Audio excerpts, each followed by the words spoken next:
The Lost Honor of Katharina Blum is not a true story. Actually, it's not a documentary. It is based on a novel, strange enough, by Heinrich Böll, and yet it could only be understood out of the period. Practically, his novel was not really a novel, but almost like a pamphlet, like a political statement.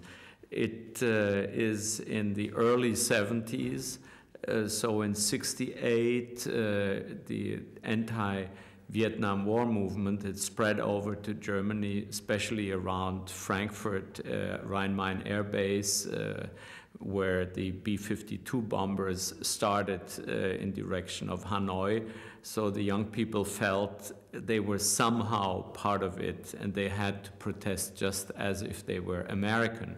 So they were not anti-American, they were just anti-Vietnam War.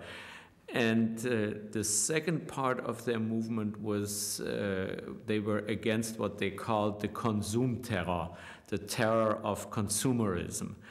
And the first political act was actually to throw a Molotov cocktail, a beer bottle filled with gasoline, into some kind of a shopping mall. And the guys who did this was Bader. And when he was released from prison, he had to serve a couple of years for this. He and his friend Ulrike Meinhof became the Bader-Meinhof gang, meaning that they thought they have to bring the violence into the metropole, in the anti-imperialist movement, all those slogans which sound way past now, but were really incredibly actual and contemporary for us. And especially the post-war generation felt that if they tolerated another war, they would somehow become just as guilty as their parents, who were instrumental in World War II. And it was the movement of a generation, of a very young generation, than people 20, 25 years old at the maximum, except for one. There was one elder gentleman, Heinrich Böll. He was a pacifist out of his remembrance of World War II, where he had served, and all his writing and all his novels in the post-war years had to deal with the war and the slogan, "Never War Again," and trying to explain how could it happen, not only the war, but also Holocaust. So this is kind of the feeling in the society when, for the first time, there were young people who protested with violence against society. And the shock was not unlike the shock of September 11th, when in this well-organized, quiet German society, all of a sudden there was violence in the streets, there were banks robbed to finance the political movements, and there were small bombs, but bombs nevertheless thrown against military installations, against NATO installations. And the society, and especially the political class, overreacted, but way, way over. So much so that Heinrich Böll at the time sat down and wrote an article in the kind of Time Newsweek magazine, The Spiegel, entitled 60 million against 6. And he was asking for freies Geleit für Ulrike Meinhof, meaning safeguard or free passage, trying to establish a dialogue with these people rather than to escalate an enormous press campaign and especially an enormous police campaign. There was no understanding for this position of Heinrich Böll. He was insulted as being an old fool. And one journalist in the Springer Press even said that he was the spiritual father of the violence. Now, Heinrich Böll was a gentleman with always his little cigarette in the mouth, a French beret basque, kind of the most unviolent person you could imagine. I mean, he was pacifism incarnate. He had sheltered in his home any Soviet dissident who had defected to the West. So Lev Kopelev spent the first weeks in Heinrich Böll's little house. Solzhenitsyn came from Russia, first stop at Heinrich Böll's house. So all of a sudden, this man, totally nonviolent, finds himself accused as being the father of violence. He tried a lawsuit, he tried a legal case against the Springer Presse and against the journalist who had written this and which was repeated everywhere, and he lost it. And out of the anger and the fury at such a disrespect of human dignity and of civil rights in the best way, he sat down and wrote the little booklet, The Lost Honor of Katharina Blum, which is, of course, nothing but the lost honor of Heinrich Böll somehow. Now, at the time, Margarethe von Trotta and I, we were married, we lived together. We had done a number of films together where she was either acting or she had written the script and I was directing, or she was doing both. And in this case, the part wasn't for her, but we had written the script together. We had been very involved, both of us, in the political movement. So it seemed kind of natural to us to direct the movie together. So how did it happen? I think Böll sent us the manuscript. Yes, but why? Because you remember we wanted to do the last book he wrote before. Portrait of a group with a lady. Big, wonderful portrait of Germany, no? And we epic, were very interested. True epic, yes, yeah. And we get also the permission, but then we had no money, or we had not enough money to pay the rights and to do it, and then because we knew him already. So he remembered that, and he remembered. He knew what we were in the political scene. I think in the writing, well, everything is difficult, but in the writing we did get along quite well.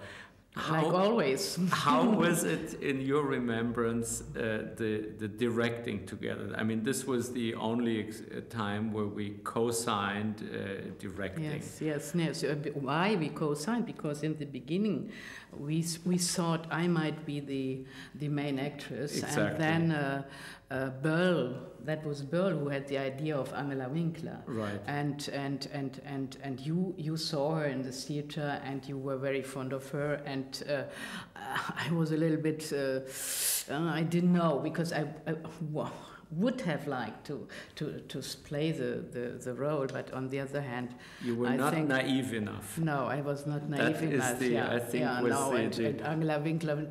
Well, she has this sort of so genuine and naive and kind of strong. Unreal. She's somehow. In her innocence. She's so strong, and she's so direct, and she's so vulnerable on the other hand. So I think it was really the best we could do, even if I was a little bit upset. But then afterwards, seen from today, I think it was absolutely the best. Yeah, but I think because you helped her enormously to do the part the way she did, because since you wanted to do it yourself, you had a precise idea how to perform it, and you practically gave her your own performance to add to her own. So we added two souls together there. No, but then that gave me the opportunity, because you were upset for me too, and so you said, why we don't do the directing together, and for you that was a really great gift for me, because after that I did my own films, and without this co-directing I would never have got the chance to make my own films then afterward. How was it to direct Angela Winkler and Mario Adorff, who is like an old, fox, the actor who has made hundreds of movies and television and theater, and a virtuoso who can play anything, anytime. And the two of them together. And also he had the power position in the story. He played on his power also. So even he was too much sometimes. We had to get him down a little bit. Otherwise, he's always overacting, and he's upstaging everybody. No, but he's not anti-sympathetic. He's very. No, he likes it, and he's a real, especially when actor, he's mean, you like him even acting, better. Yeah. But I remember that Angela is such an emotional actress that most of the time, you warm up during the rehearsal, and then either at the first or at the second take, she is very, very good because the emotion comes, and then she cannot really repeat it. And you do another take, 6, 7, 8. She's no good anymore. Mario Adorff, I always felt, is the opposite. The first 5, 6 takes you can throw away. He's just clooning the part. He is just, using all the tricks he has in his bag. And only after 8, 9, or 10 takes, he starts to be okay. Now here you have the two of them most of the time together. I don't know whether you remember. She is good at the first take, and he is only good after, let's say, number 7, 8. I had this problem later with Angela Winkler and Hanna Schygulla. They were really very, very different in their way of acting. But these two... And how did you solve it there? I remember more that she sometimes was a little bit too childish. That she was,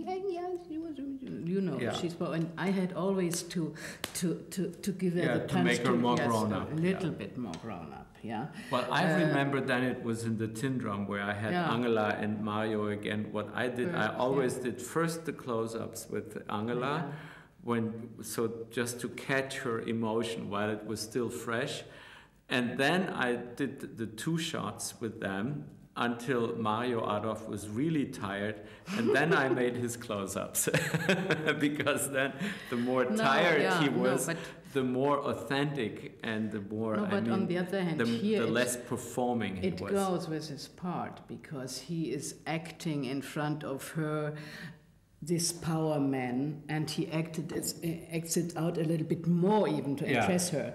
Instead, in Tin Drum, he had to be only the husband of her, and he had not this power position. You mean like as a policeman, he was kind of performing and on stage all the time anyhow. Yes.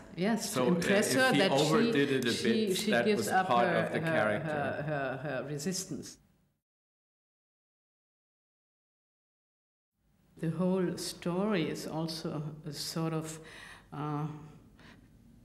becoming self-conscious of what she is and what she was and what she wants to remain. Because in the beginning, I think she was just one in herself, and she didn't ask how she lives and why she lives, and she was just there, and she was serving this couple, which were very friendly to her, and she was very friendly to them, and she had a little private life which she wanted to protect also.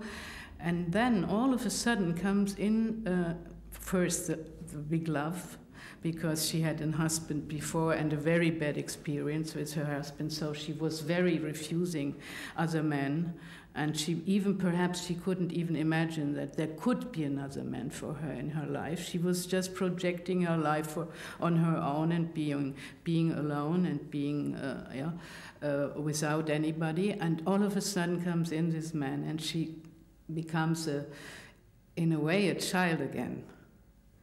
And then comes in the counterpart, this journalist, destroying everything. And not only the love of her, but because they try to spoil this very innocent feeling she has to this man. And to spoil not only her love, but her image she has of herself. And that is what she wants to protect, and that is her honor. And it's not only the image she has of herself, but also what the image the others have. And she doesn't want to destroy that. And I think there comes in Böll with his honor, because he was very vulnerated by and profoundly offended by what happened with the Springer Press and also with these other journalists. If you remember when he had a talk show, a sort of talk show, and he was aggressed by a very right-wing journalist. And so it was, in a way, in this very moment, Katharina becomes Böll, and he had to defend his own honor in this portrait of a lady, of another lady. I think in this very moment for Böll, and it's in a way, therefore, it was so strong, I think, that it was the duel between bad and evil, and between good and evil, and in a religious sense. And the journalist becomes the devil, and she becomes a real Madonna, and she has to fight the devil. That is also a little bit an old image, no? The innocence must be a woman and the devil must be a man, and that is very, in a way, very religious, and that is Böll. No, I can imagine the opposite, and yeah. But in a way, when you look at how women are reacting in politics and how men are reacting, for me, still now, men are mostly more coward and more diplomatic and less radical than women. When women they have one opinion, they stay with their opinion. In this way, I think it's better that's the woman who is shooting the journalist. I think perhaps if it would be a man, then they would have a showdown, a real showdown, you know, with two pistols or two, yeah, like this.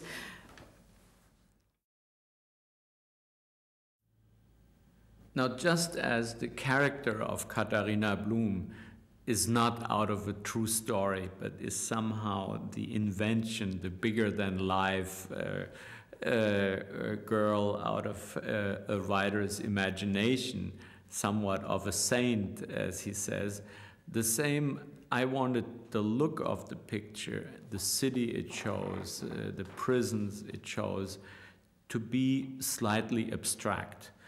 So we did this, of course, through location scouting, the kind of places we picked, then in the production design, the way we designed the police offices as large open spaces with many desks, which at the time was not the case in Germany.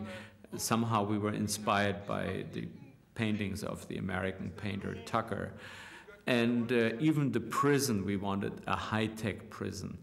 Because in the meantime, while we were making the movie, these Baader-Meinhof gang, these terrorists, had been arrested. They were all in prison.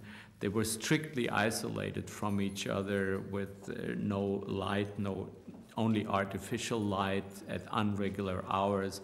There was a whole case made about sensorial deprivation, I think it is called. So this is the kind of prison we wanted to show, the high-tech prison, not the old prison.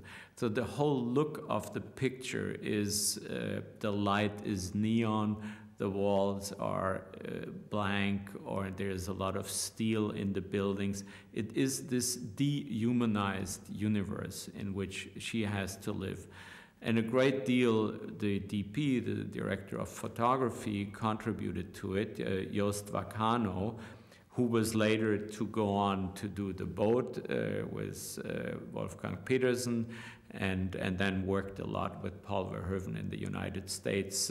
Joost Vacano has a strong sense of architecture, and he is fascinated by all kinds of technology, much more than the cameraman with whom I started the picture, Dietrich Lohmann, who was, until he died a couple of years ago, the favorite cinematographer at DreamWorks. Dietrich Lohmann was more of the humanist. He was, you know, he was faces. He was crawling into the people, and didn't have this icy, cold, bluish control of light and photography. So it was one of the rare times in my life I changed cinematographer in the works because I felt I would get along better with Jost Vacano. Another fine collaborator on the film to emphasize this lost individual against this autocratic society, authoritarian society, is Peter Przygoda, the editor, whom I've been working ever since with, and 25 years later. Last year we did The Legend of Rita, and before that The Ogre. So there is a class of people I love to work with, and one above all is the composer Hans Werner Henze. Now, Hans Werner Henze is not a film composer. He writes symphonies, he writes operas, and we had worked together on Young Turles and Ever Since Again. And I showed him the rough cut of Katharina Blum. No, not true. First, I showed him the screenplay of Katharina Blum and said, let's discuss where we could put music. He hates so much that music goes along with action or goes along with dialogue. He said, you have to have your moments in the story and plan it in directing where music would play a part. Otherwise, it's just background music or the usual percussion during a chase. I don't want to do that.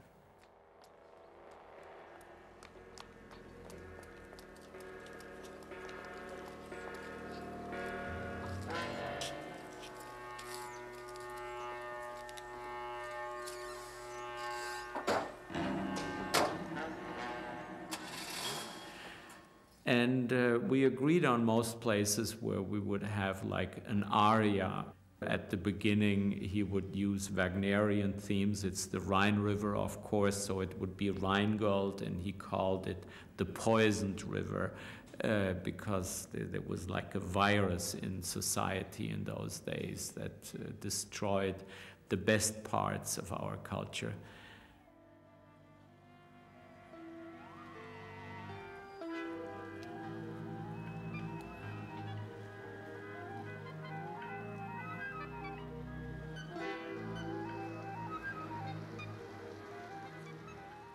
And then he came up and said, but you know, what I need is a moment at the end of the picture where I can bring the different themes together.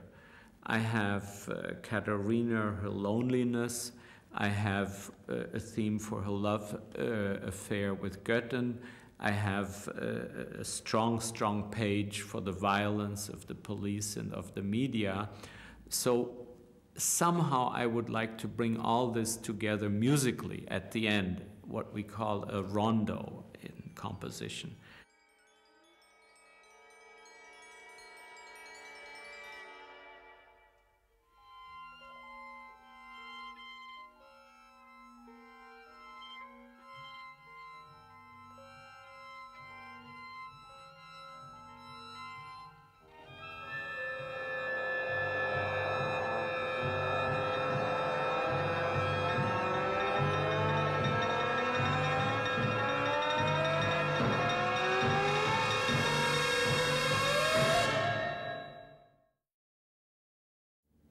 We had no idea, Margarethe and I, when we undertook the picture, that ultimately we would be just like Heinrich Böll on the list of the spiritual fathers of violence, or, as it was said in those days, sympathizers with terrorism.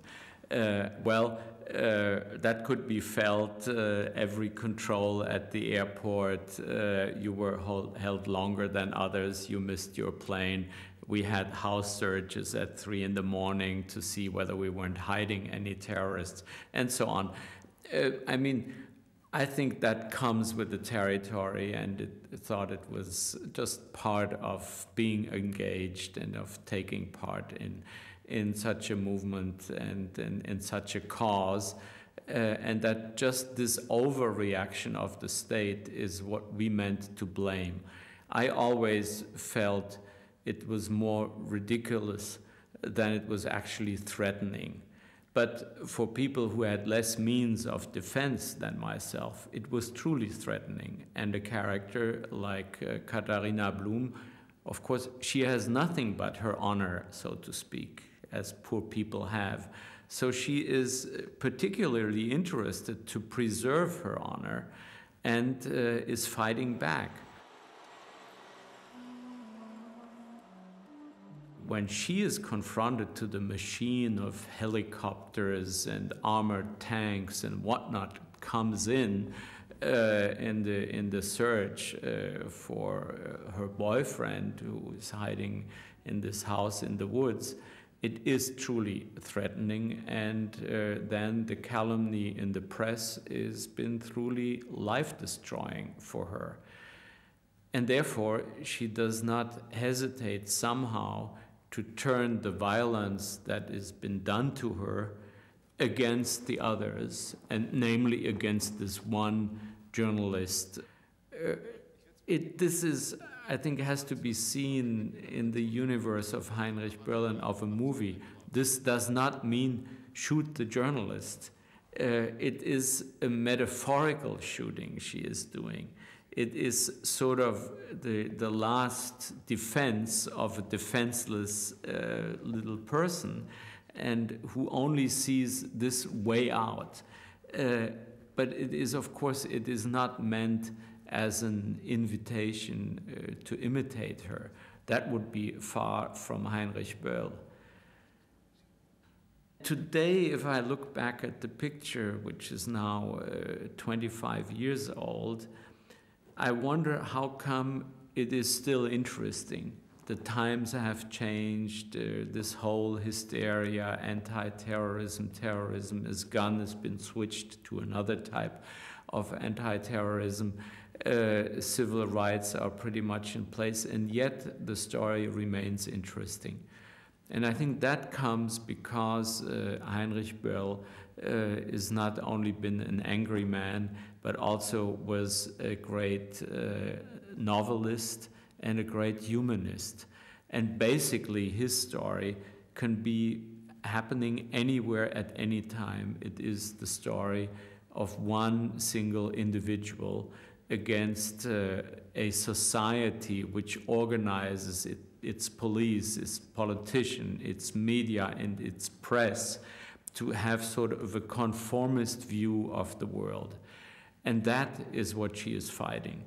Actually, there is a funny episode. Years later, Margarethe and I were in Uzbekistan, in Tashkent, and as we drive from the airport into the city, there is a huge poster. And I said, this is strange, kind of a face like they paint on wall billboards. And it was indeed, and I asked the Russian, because I couldn't read the letters, yes, it's Katharina Blum, your movie. So we stopped the taxi, went into the movie theater. I said, I want to see a reaction. And it just happened to be at the beginning, the exact scene where they come in to search the house, and the prosecutor hears a shot and immediately throws himself on the ground. And it got a big laugh, same as it happened anywhere in Germany when it was playing. The bureaucrats are the first ones who are scared by their proper tools and apparatus. And this, the people in Uzbekistan living under a Soviet regime understood just as well as people who were living under a then pretty much authoritarian state in West Germany. And that is probably why the picture could have been adapted in America. I didn't see it. The Katrin Bach, I think it's called, and set somewhere in Texas, and I hear it's a fine movie too.